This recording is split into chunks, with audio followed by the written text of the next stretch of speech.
সুপ্রিয় বন্ধুগণ, আজকে আমরা শিখব কেবল এক ক্লাসে ন্যারেশন কিভাবে শিখবেন সেই সকল বিষয়গুলো নিয়ে। তাই আসুন ভিডিওটি প্রথম থেকে শেষ পর্যন্ত দেখি এবং পুরো বিষয়টি বুঝে নেই।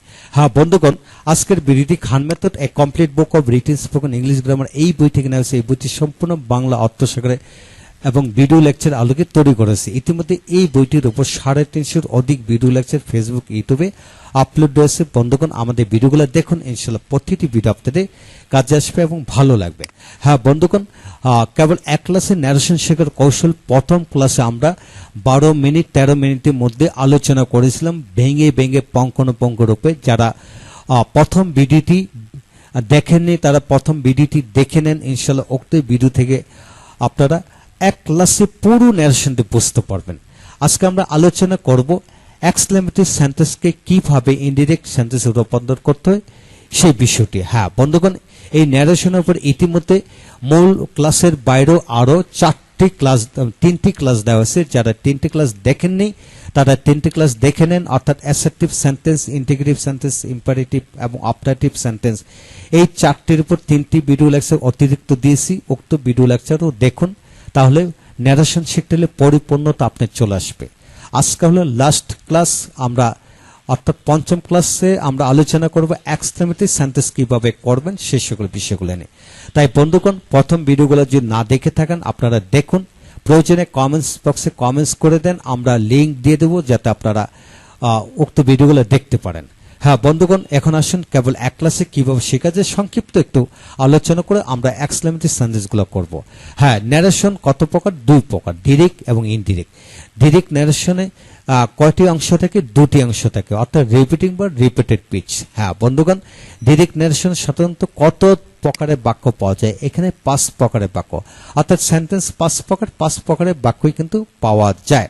এছাড়া কমপ্লেক্স কম্পাউন্ড বাক্য কিন্তু আমরা দেখতে পাই। হ্যাঁ বন্ধুগণ, ডিরেক্ট ন্যারেশনকে ইনডিরেক্ট ন্যারেশন পরিবর্তন করতে টোটাল কয়টি নিয়ম দরকার? টোটাল 5টি নিয়ম দরকার। হ্যাঁ বন্ধুগণ, এই 5টি নিয়মকে আমরা একটা ডায়াগ্রামের মধ্যে পুরো বিষয়টি আলোচনা করেছিলাম। এই ডায়াগ্রামটি আপনারা ভালো করে দেখে নেন এবং প্রথম ভিডিও লেকচারে ভেঙে ভেঙে বুঝিয়ে দেওয়া হলো। যারা ভিডিও লেকচারটি দেখেছেন তারা অবশ্যই পেরে গেছেন, যারা দেখেন না তারা অবশ্যই দেখে নেন। হ্যাঁ বন্ধুগণ, এখন আসুন এই বিষয় থেকে আমরা পরবর্তীতে আলোচনা করেছিলাম যে বিস্তারিত আলোচনা, অর্থাৎ এই 5টি নিয়মকে ভেঙে ভেঙে বুঝিয়ে দিয়েছি। যারা দুর্বল তারা এটা দেখে পুরো বিষয়টি শিখে যাবে।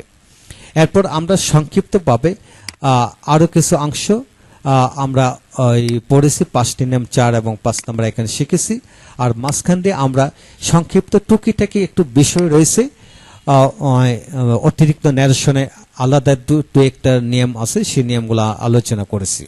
এখন আসুন বন্ধুগণ, এই নিয়মগুলি প্রথম ভিডিওতে চমৎকারভাবে তুলে ধরেছি। প্রথম ভিডিওটি অবশ্যই দেখে নেবেন, তারপর বাকি ভিডিওগুলো দেখবেন এবং এই ভিডিওটি দেখবেন।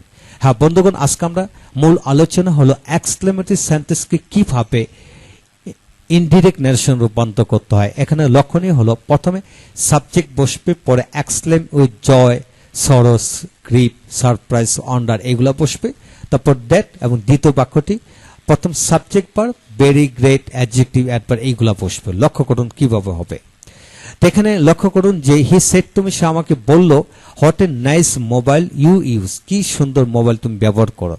তো হি এক্সক্লেমড উইথ জয়, সে আনন্দ সে বলেছিল যে, এক্সক্লেমেটরি দ্যাট হবে যে, জয়নিযুক্ত দ্যাট, যে আই ইউজড, অর্থাৎ এখানে সাবজেক্ট নিয়ে আসতে হবে। সাবজেক্ট মানে ইউ, ইউ মানে মি, মি মানে আই যেহেতু প্রেজেন্ট টেন্স সেটা পাস্ট টেন্স হবে। I used a very nice mobile, I use a very nice mobile. অতিরিক্ত ভেরি বা গ্রেট বসবে, অধিকাংশ ক্ষেত্রে ভেরি বসে।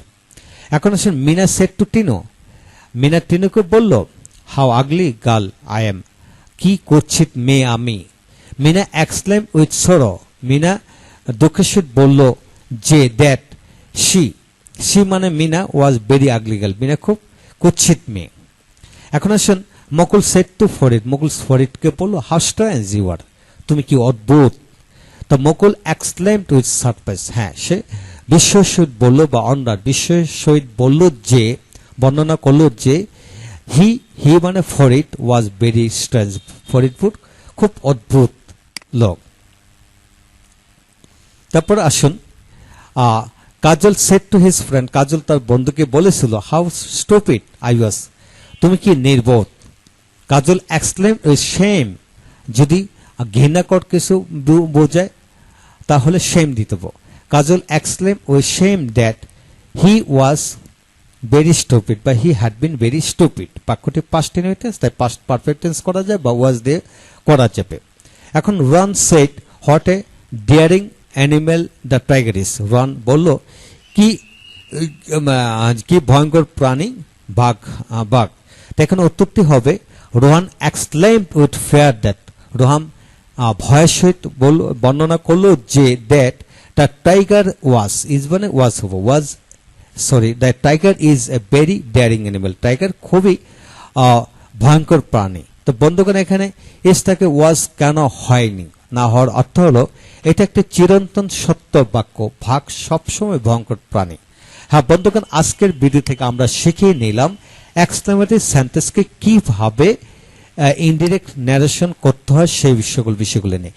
এখানে যতগুলি বাক্য দেওয়া হলো, যে নিয়মগুলো দেওয়া হলো, আপনাকে যদি হাজার হাজার বাক্য দেওয়া হোক না কেন, একই নিয়ম একই ধরনের বাক্যই ঘুরে পেঁচিয়ে থাকবে। এগুলি শেখা মানে পুরো বিষয়টি শিখে ফেলা হলো। যা কিছু শিখবেন বাংলা অর্থকর সহকারে শিখবেন।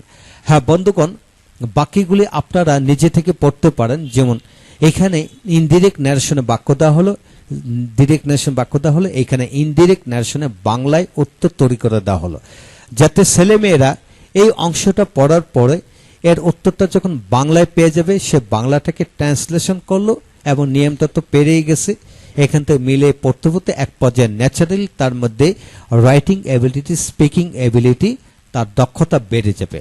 হ্যাঁ বন্ধুগণ, ইংরেজি শিখুন, অনুকরণের মাধ্যমে বাংলা মিনিং সহকারে শিখুন, তাহলে আপনি এগিয়ে যাবেন। ভালো থাকুন, পরবর্তী ভিডিওগুলো একে একে দেখতে থাকুন। আমাদের ইতিমধ্যে প্রায় 350 ভিডিও লেকচার এই বইয়ের উপর দেওয়া হয়েছে। আমাদের ভিডিওগুলো যদি আপনাদের দরকার হয়, আপনারা পেন ড্রাইভের মাধ্যমে নিতে পারেন।